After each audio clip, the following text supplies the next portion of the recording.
روس اور امریکہ کی لفظی جنگ۔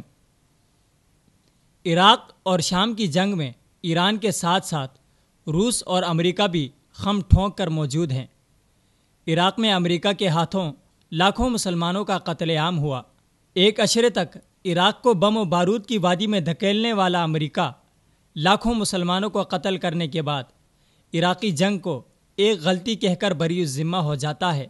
لاکھوں خاندانوں کے اجڑنے کے بعد صرف ایک معذرت سے اس ظلم عظیم سے آنکھیں چرا لی جاتی ہیں۔ دنیا امریکہ کے اس اعتراف کے بعد بھی اس ظلم اور سربریت کے دورانیے میں ضائع ہونے والی قیمتی انسانی جانوں پر خاموش رہتی ہے۔ پھر شام و عراق کا محاذ ایران کی فرقہ وارانہ اور سیاسی مقاصد کی جنگ کا مرکز بنا دیا جاتا ہے۔ شام میں ایران اور بشار الاسد کی حمایت میں امریکہ داخل ہو کر ان کے شانہ بشانہ لڑتا ہے۔ امریکہ کو آتے دیکھ کر روس نے بھی امریکہ مخالفت میں شام میں دخل اندازی کرتے ہوئے فوج اتار دی۔ اب یہ عالمی قوتیں مل کر دہشت گردی کے نام پر شامی عوام کو نیست و نابود کرنے میں مگن ہیں۔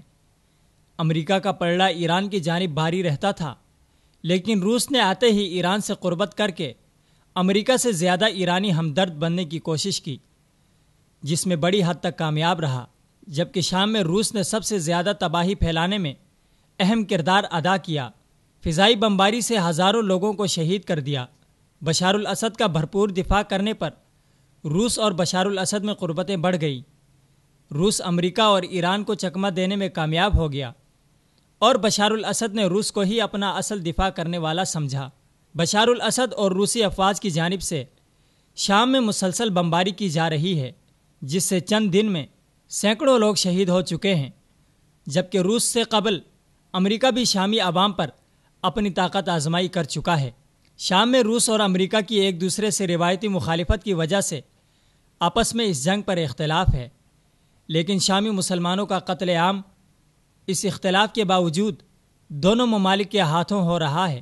گزشتہ دنوں نام نہاد جنگ بندی کے بہانے ایک ہفتے تک مصنوعی جنگ بندی کا ڈرامہ رچانے کے بعد روس نے پھر حلب پر بمباری شروع کر دی ہے، جس پر امریکہ نے روس کے خلاف عالمی سطح پر آواز اٹھاتے ہوئے اسے مسلمانوں کا قاتل اور ظالم قرار دیا ہے۔ امریکہ کے اس بیان کے پیچھے اس کا ایک بڑا مقصد ہے، کیونکہ شام کی جنگ بندی ایران کے حق میں ہے اور امریکہ ایران کے مفاد میں یہ واویلا کر رہا ہے، اس لیے کہ روس نے ایران کو شام کے منظرنامے سے نکال کر شام کے بحران کو حل کرنے کے لیے براہ راست امریکہ سے بات چیت شروع کی۔ اس صورتحال میں ایران نہ گھر کا اور نہ گھاٹ کا رہا، کیونکہ شام کی جنگ میں سب سے زیادہ سرمایہ ایران نے لگایا۔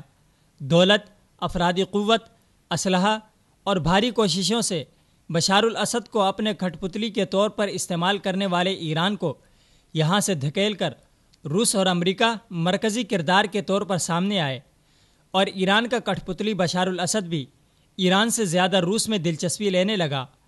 اب امریکہ نے روس کے خلاف شام میں بمباری کرنے پر سخت موقف اختیار کرتے ہوئے مذمت کی، لیکن دوسری جانب عراقی شیعہ وزیر اعظم حیدر العبادی کے درخواست پر امریکہ نے عراق کے علاقے موصل میں مسلمانوں کے قتل عام میں عراقی شیعہ فوج کا ساتھ دینے کے لیے 600 مزید امریکی کمانڈوز بھیج دیے ہیں، جو عراقی فوج کے ساتھ مل کر وہاں کے مسلمانوں کا قتل عام کر رہے ہیں۔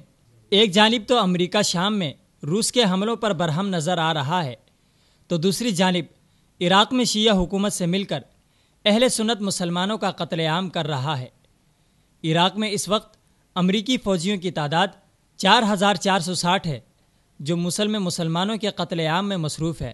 امریکہ اگر شام میں روس کے حملوں کو جارحیت اور ظلم قرار دیتا ہے، تو یقیناً امریکہ کے ہاتھوں عراق میں شہید ہونے والے نہتے لوگوں پر حملہ بھی جارحیت ہے۔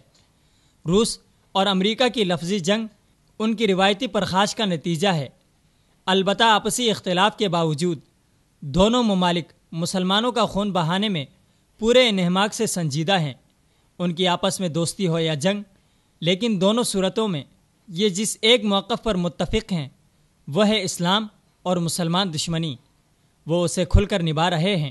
شام و عراق میں بھی ان دو ممالک کی لفظی جنگ بیانات تک محدود ہے، جبکہ مسلمانوں کا خون بہانے میں یہ دونوں ایک پیج پر ہیں۔